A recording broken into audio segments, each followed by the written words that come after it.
నిన్న మొన్నటి దాకా భుజాల మీద చేతులు వేసిన స్నేహితులు ఈరోజు మెల్లమెల్లగా అడ్రస్ లేకుండానే వెళ్ళిపోతున్నారు.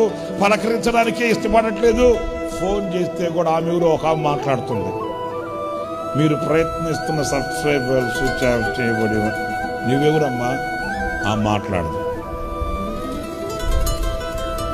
ఈ రోజున అనేక మంది అలసిపోవడానికి, సొలసిపోవడానికి, సొక్కిపోవడానికి, ఇంకా విభ్రాంతిలో డిప్రెషన్లో వెళ్ళిపోవడానికి కారణం ఏంటంటే వీళ్ళు అలా చేస్తారని అనుకోలేదే, వీళ్ళు అలా ఎందుకు అనుకోలేదు? నువ్వు ఎందుకు అనుకోలేదు చెప్పు.